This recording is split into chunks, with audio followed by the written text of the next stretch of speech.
Hi pet lovers, welcome back to my YouTube channel. Sunday early morning dog park అయితే వెళ్ళడం జరిగింది. అక్కడ అనేక రకాల కుక్క జాతులు చూడడం జరిగింది. వాటితో ఆడటం చాలా ఆనందంగా అనిపించింది. ఇంకా మన సబ్స్క్రైబర్స్ని కూడా కలిశాను. డాగ్ పార్క్లో చాలా రకాల డాగ్స్ కలిసిమెలిసి ఆడుతూ పరస్పరం ఇంటరాక్ట్ అవుతూ ఉంటాయి. చూడటానికి చాలా ఆనందంగా ఉంటుంది. డాగ్ పార్క్లో almost all types of breeds ఉంటాయి. Toy breeds, medium breeds, large breeds ఉంటాయి. వాటిలో ప్రధానంగా మనకు కనిపించేవి Labrador retriever, golden retriever, German shepherd, shih tzu, ఇలాంటి అన్ని రకాల డాగ్ బ్రీడ్స్ మనకు కనిపిస్తూ ఉంటాయి. It's a very great experience visiting dog park. మీరు ఇప్పటివరకు డాగ్ పార్క్ని సందర్శించకపోతే నెక్లెస్ రోడ్లో ఉండే డాగ్ పార్క్ని అయితే మీరు తప్పకుండా సందర్శించండి. మీ పిల్లల్ని కూడా తీసుకొని వెళ్ళండి. మీ కుక్కని డాగ్ పార్క్కి తీసుకెళ్లడం వల్ల కలిగే ప్రయోజనాలు ఏంటంటే, కుక్కలు తమ ఎనర్జీని ఖర్చు చేస్తాయన్నమాట. ఇతర కుక్కలతో స్నేహం చేయడం నేర్చుకుంటాయి. ఒంటరితనాన్ని తగ్గిస్తుంది డాగ్ పార్క్ వెళ్ళడం వల్ల. డాగ్ పార్క్లో ఆడడం వల్ల కుక్కల్లో నిరాశ, విసుగు తగ్గిపోతాయి. ఇతర శిక్షణ పొందిన కుక్కల్ని గమనించి మీ కుక్క మంచి ప్రవర్తన ఎలా ఉంటుంది అని అలవరుచుకుంటుంది. మీకు మీ కుక్కకి మంచి బాండ్ ఏర్పడుతుంది. కలిసి సమయం గడిపితే మీ అనుబంధం మరింత బలపడుతుంది. కుక్క యజమానులకు కూడా ఉపయోగకరం. ఇతర కుక్కలు వాటి యొక్క యజమానులు వాటిని ఎలా మెయింటైన్ చేస్తున్నారు, అవి ఎలా ఉన్నాయి, అలాంటివి మనకు అర్థమవుతాయి. వేరే కుక్కల యజమానులతో మాట్లాడడం వల్ల వాళ్ళు కొన్ని టిప్స్ అండ్ ఎక్స్పీరియన్సెస్ మనతో పంచుకోవడానికి అవకాశం ఉంటుంది. అయితే చాలామందికి డౌట్ వచ్చేది, మన డాగ్ని ఎప్పుడు డాగ్ పార్క్కి తీసుకెళ్ళాలి, అంటే ఏ ఏజ్లో ఉన్న డాగ్స్ని డాగ్ పార్క్కి తీసుకెళ్ళాలి. This is very important. చాలామంది చిన్న చిన్న పప్పిల్ని కూడా తీసుకొని వస్తూ ఉంటారు. It is not advisable to take tiny puppies. 4 నెలల వయసు తర్వాత కుక్కని డాగ్ పార్క్కి తీసుకెళ్ళొచ్చు. కానీ అవసరమైన టీకాలు పూర్తి అయ్యాక మాత్రమే కుక్కని ఎలో చేయాలి డాగ్ పార్క్లో ఫ్రీగా తిరగడానికి. 6 నెలల వయసులో అన్ని వ్యాక్సినేషన్లు పూర్తయిన తర్వాత మాత్రమే కుక్కను ఆఫ్ లీష్గా వదిలేయాలి. అప్పుడు వాటికి ఇమ్యూన్ సిస్టమ్ బాగుంటుంది కాబట్టి అవి ఎక్కడికి వెళ్ళి ఎలాంటి ఐటమ్స్ని నోట్లో పెట్టుకున్నా, అవి ఎలాంటి వైరస్ని ఎక్స్పోజ్ అయినా అవి తట్టుకోగలుగుతాయి. డాగ్ పార్క్లో వ్యాధుల రిస్క్ మరియు రక్షణ చర్యల గురించి మనం మాట్లాడుకుందాము. డాగ్ పార్క్లో parvo virus, distemper, kennel cough వంటి వ్యాధులు వచ్చే అవకాశం ఉంటుంది. ఎందుకనంటే అన్ని డాగ్స్ వ్యాక్సినేట్ అయి ఉన్నాయా లేదా అన్నది మనకు తెలియదు. మీ కుక్కకు అన్ని టీకాలు ఇప్పించండి. వ్యాధి లక్షణాలు ఉన్న కుక్కని మీ కుక్కకి దూరంగా ఉంచండి. ఇతర కుక్కలు వాటర్ బాటిల్ని వాటి యొక్క బౌల్లో వాటర్ తాగేటప్పుడు ఆ ఎంగిలి వాటర్ మీ డాగ్ తాగకుండా చూసుకోండి. మీ కుక్కకు వ్యాక్సినేషన్ చేయించారా? Vaccinations are very important. చాలామంది బిజీ లైఫ్లో వ్యాక్సినేషన్స్ చేయించడం మర్చిపోతుంటారు.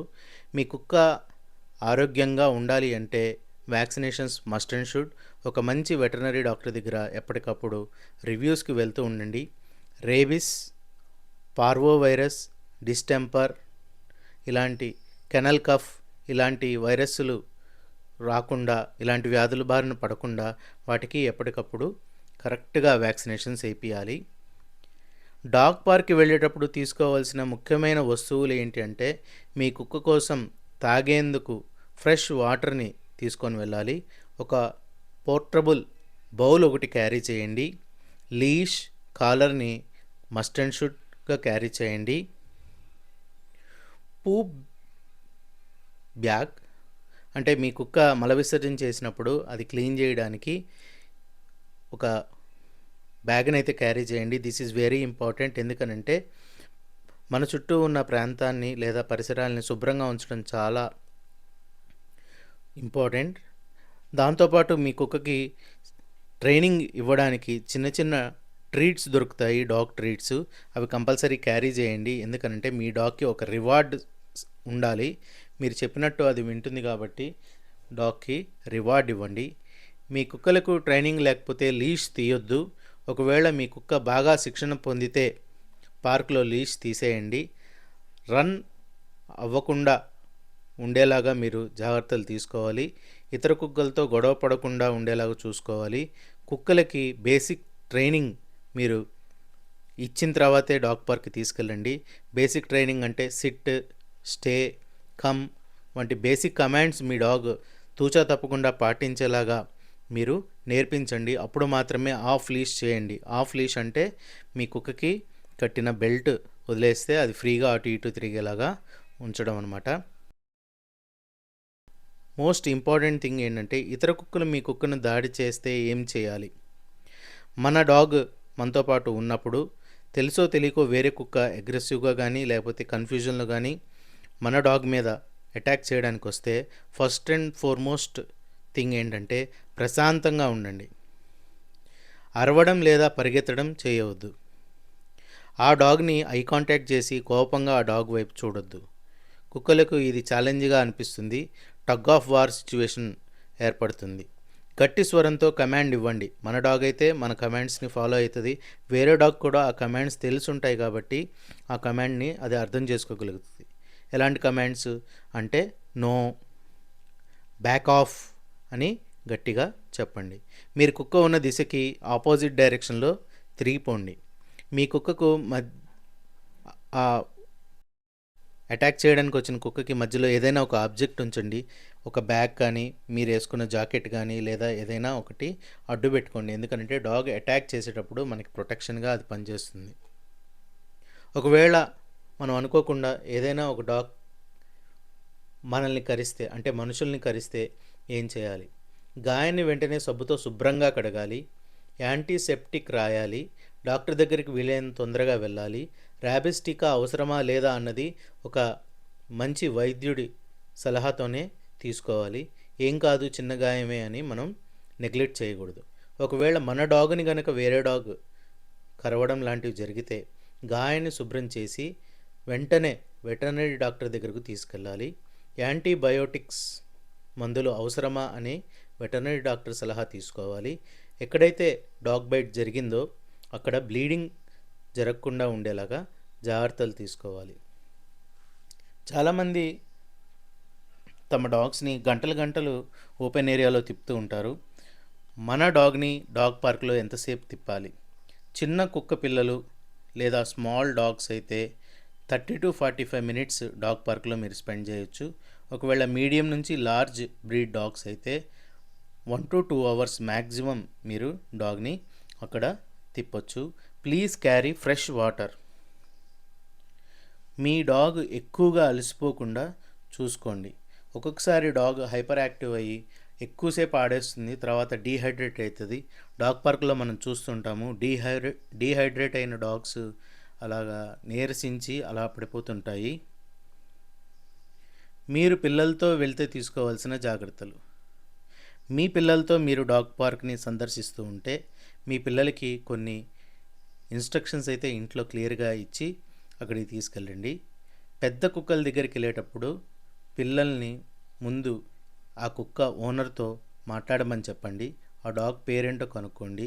ఆ డాగ్ బిహేవియర్ గురించి కొంత అవగాహన వస్తుంది. పిల్లలు కుక్కలను టచ్ చేసేటప్పుడు ముందుగా ఎలా టచ్ చేయాలి అనేది నేర్పించండి. డాగ్ అటెటో చూస్తున్నప్పుడు గబుక్కున వీళ్ళు డాగ్ తల మీద చేయి పెట్టడం ఇలాంటివి చేస్తుంటారు. Please pay attention to your kids when they are approaching an unknown dog. తల మీద పెడితే కొన్ని డాగ్స్కి చాలా కోపం వస్తుంది. వాటికి చెస్ట్ దగ్గర లేదా బ్యాక్ మీద చేయి పెట్టి నిమరమని చెప్పండి. ఆ డాగ్ ఓనర్ని సమక్షంలోనే ఆ డాగ్ని అప్రోచ్ అవ్వండి. ఒక డాగ్ అగ్రెసివ్గా ఉందా లేకపోతే ఫ్రెండ్లీగా ఉందా అన్నది ఎలా తెలుసుకుంటామంటే దాని బాడీ లాంగ్వేజ్. ఒక డాగ్ బాడీ లాంగ్వేజ్ చూసి మనం ఈజీగా చెప్పేయచ్చు ఆ డాగ్ అగ్రెసివ్ డాగా లేకపోతే ఫ్రెండ్లీ డాగా. అది మనం దాన్ని అప్రోచ్ అయినప్పుడు మనల్ని కళ్ళు పెట్టి చూడడం లేదా గొంతు గర్రమని సౌండ్ చేయడం ఇలాంటివి చేస్తుంటే ఆ డాగ్ మనతో ఇంటరాక్ట్ అవ్వాలని అనుకోవట్లేదు అని మీరు గుర్తించాలి. పెదవులు పైకి లేపి గర్జించడం అలాంటివి ఉన్నా మీరు ఆ డాగ్ దగ్గరికి ఎక్కువ అప్రోచ్ అవ్వద్దు. తోక ఊపకపోయినా అంటే ఆ డాగ్కి ఇష్టం లేనప్పుడు తోక ఊపదు కదా, అలాంటప్పుడు కూడా డాగ్ దగ్గరికి వెళ్ళేటప్పుడు ఫస్ట్ అండ్ ఫార్మోస్ట్ ఆ డాగ్ ఓనర్తో మాట్లాడండి. ఫస్ట్ మేము టచ్ చేయొచ్చా, డాగ్ పేరు ఏంటి, డాగ్ గురించి ఆయన చెప్తారన్నమాట. ఎందుకనంటే ఆ డాగ్ని పెంచేది ఆయనే కాబట్టి ఆ డాగ్ స్టేట్ ఆఫ్ మైండ్ ఆ రోజు ఆ టైంలో ఎలా ఉంది అన్నది వారికి అవగాహన ఉంటుంది. వారితో మాట్లాడండి. వారిని మిమ్మల్ని ఆ డాగ్కి ఇంట్రడ్యూస్ చేయమని చెప్పండి. ఫ్రెండ్ అని చెప్తారు, చెప్పి మిమ్మల్ని ఇంట్రడ్యూస్ చేస్తారు. అప్పుడు ఆ డాగ్ ఐడెంటిఫై చేస్తుంది, ఓహో ఇది ఇప్పుడు నన్ను టచ్ చేసే ఆయన మన ఫ్రెండ్ అని మన డాగ్ అర్థం చేసుకుంటుంది. డాగ్ పార్క్ నుంచి ఇంటికి వెళ్ళేటప్పుడు ఏమేమి చేయాలి? డాగ్ పార్క్ నుంచి ఇంటికి వెళ్ళగానే క్లీన్ చేసుకోవాలి. మీ చేతుల్ని సబ్బుతో శుభ్రంగా కడుక్కోవాలి. మీ కుక్కకి పాజ్ అంటే కాళ్ళు అనమాట, పాదాలని నీట్గా క్లీన్ చేయాలి. తర్వాత హెయిర్ని క్లీన్ చేయాలి. డాగ్కి తగినంత రెస్ట్ ఇవ్వాలి. ఇమీడియట్గా డాగ్ని మళ్ళీ వేరే చోటికి లాంగ్ వాక్ అయితే తీసుకెళ్ళొద్దు. డాగ్ పార్క్ ఒక అద్భుతమైన అనుభవం.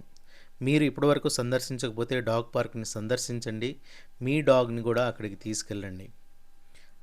ఒక ట్రైన్డ్ డాగ్ని చూసి వేరే డాగ్ మిర్రరింగ్ అనమాట, ఓహో ఇలా ఉండాలన్నమాట అని డాగ్కి అర్థమవుతుంది. 4 గోడల మధ్య మన ఇంట్లోనే మన డాగ్ని అలా ఉంచేస్తే ప్రపంచం తెలియదు డాగ్కి. మనం ట్రైన్ చేస్తూ ఉంటాం కానీ కరెక్ట్ ప్రొసీజర్స్లో ట్రైన్ చేస్తున్నామా, మన డాగ్ టెంపర్మెంట్ ఎలా ఉంది, నలుగురితో ఎలా బిహేవ్ చేస్తుంది, సోషలైజేషన్ అవ్విందా లేదా అన్నవి మనం డాగ్ పార్క్కి వెళ్తేనే తెలుస్తుంది. అంతేకాదు ఇక్కడికి వచ్చే ప్రేమికులు, జంతు ప్రేమికులు అందరూ చాలా ప్రేమ ఆప్యాయత, you can feel the vibe.